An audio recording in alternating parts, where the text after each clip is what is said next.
Islam has everything to do with human rights. It's a culture in itself. Islam means submission. Everything is in black and white.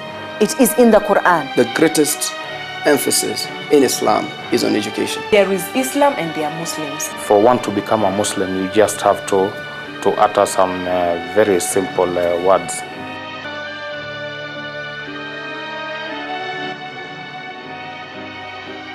We are getting people from the 5 continents. People who have different cultures.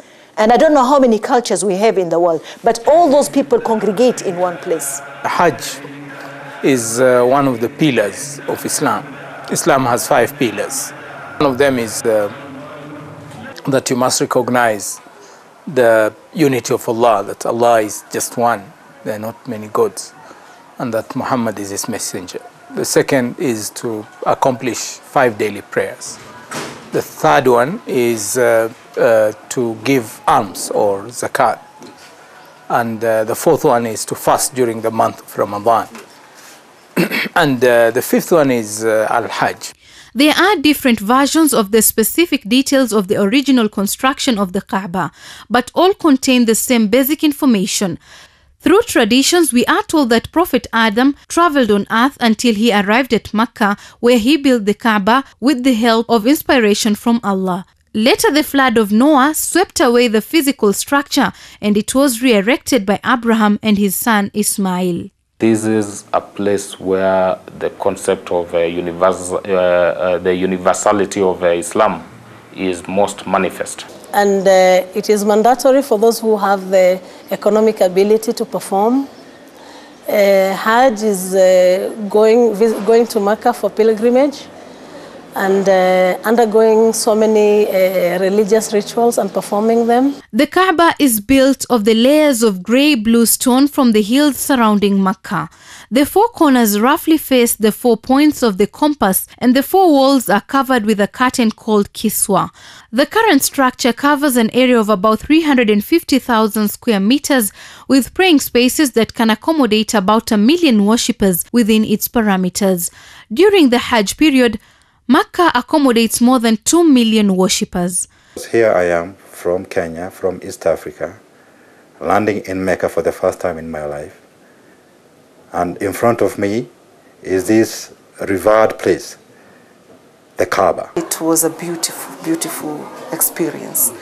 For one, I experienced the Muslim brotherhood where we were with people from all over the world under one roof, worshipping one God and reading the same Quran. Languages are different. Yet just because we say, La ilaha illallah, there is no God but Allah, and Muhammad is his final prophet, we all have to do the rituals, the same rituals. And all with the intention of worshipping their creator. You find people from China, Muslims from America, Muslims from Africa, Muslims from Asia, Muslims from Europe, Muslims from the Middle East, Muslims from everywhere. Undergo the same rituals. The Hajj resembles the reenactment of the experiences of the Prophet Abraham, whose selfless sacrifice has no parallel in the history of humankind. It symbolizes the lessons taught by the final Prophet Muhammad, who stood on the plain of Arafat, proclaimed the completion of his mission, and announced the proclamation of God.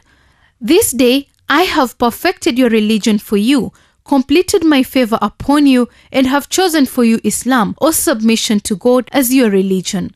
I remember that day and that particular moment in time, I cried because it was unbelievable that I could come all this way and witness this great place where it plays a very central role in my religion. In this place that you see the universality of Islam, where people, especially the male, have to dress in the same manner.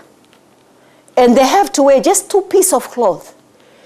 You might be the richest person on earth, but you will not be using silk to dress. You just simple, white, 2 pieces of cloth. Whether someone is a king, whether someone is a beggar, whether someone, irrespective of your social class, you come here and you are all one before God.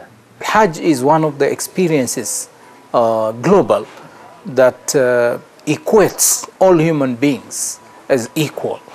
Kings, rulers, and the poor and the rich are all put in one level. And as a pillar of Islam, it signifies the principle of equality amongst the creatures of God. The source of your money must be clean. So in a way, a Muslim looks up to making money in clean ways, not in a corrupt way or getting somebody's debt. You're not allowed to go to Hajj when you have someone's debt. So it's encouraged that by the time you're going to Hajj, you must have cleared all your debts. You've not hurt anyone. Ask for other people's forgiveness and understanding, and prepare yourself for Hajj. So in a way, it's culminating the faith. It's a beautiful way of encouraging Muslims. And as Muslims, usually, we all look up to going to Hajj.